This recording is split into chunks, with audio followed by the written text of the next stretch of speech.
there's the invasion and occupation of Iraq, and all of a sudden, men who have been in the army, they do a couple of rotations in Iraq, and they go, wow, I'm not having very much fun, almost getting blowed up every day, and their time comes up, and they do not re-enlist, and all of a sudden the military experiences what is called shortfall. They're not getting enough people coming back, and they're not getting enough people enlisting, because young men and women know exactly where they're going to go. No matter what the guy at the recruiting station says, you're going to live in Hawaii, you're going to make it with 16-year-old girls, and we're going to teach you how to break dance. It's all bullshit.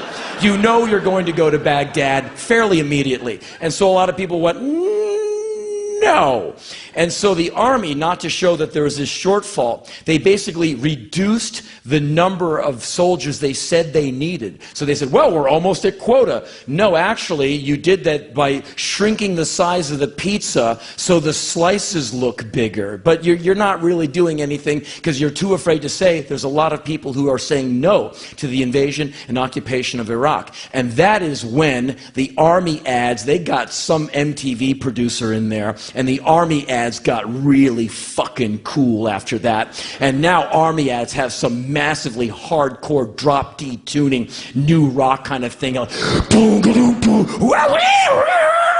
you see these guys all fucking pumped up, they're fucking ripped, they've been body waxed, they're jumping out of helicopters. Join the motherfucking army. Check me out, man. We kick fucking ass, and nothing happens to us. The army, and they got the fucking grease paint going like the eye of the tiger is right here. Join the army. We'll send you a free boonie hat and a DVD. Like that's gonna be the one that tips you over. The army? Fuck, I'm not joining the army. Free DVD? Fuck it. I'm in.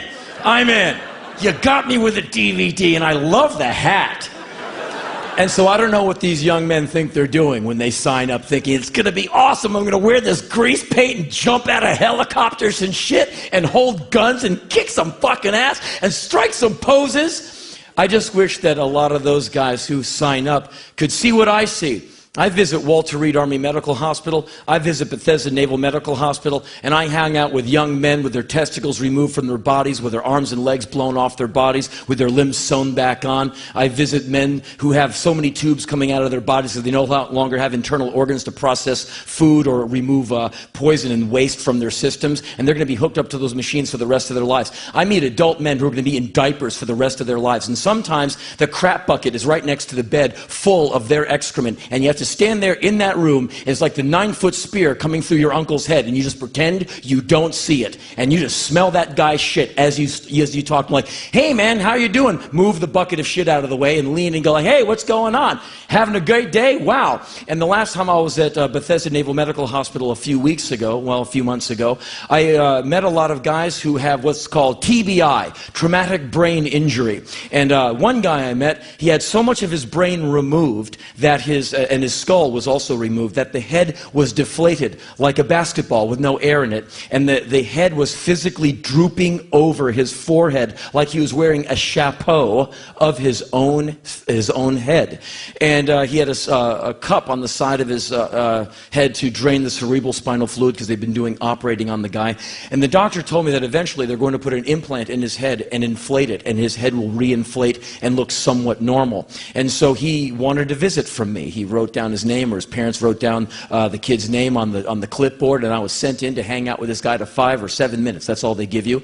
And I walk in, and the army guy said, okay, sir, please get ready for visual trauma. This man has TBI, and a lot of his brain and skull matter hasn't been removed. Are you ready to take on this mission, sir? I said, yeah, I can go do that. All right. And they sent me in. And you have to look at what you're looking at and pretend you're looking at something else, because what you're looking at is a 20-year-old guy or 20-something-year-old guy with an 8-month-old daughter. The color Xerox of this beautiful baby girl is taped to the wall next to his bed, and you know he looks at that picture and he does not recognize who that little girl belongs to. And so I walk up to him, he's got like one eye open, and I said, hey man, I'm Henry, you want me to visit you? And you know what, I came to visit you, so how are you doing? And he just kind of looks at me like, yeah, are you crazy? Who the fuck are you? He had no idea what was going on. Apparently he was medicated. And so I hung out with him for a while and went, well, okay, good bed. Like the color of your pajamas.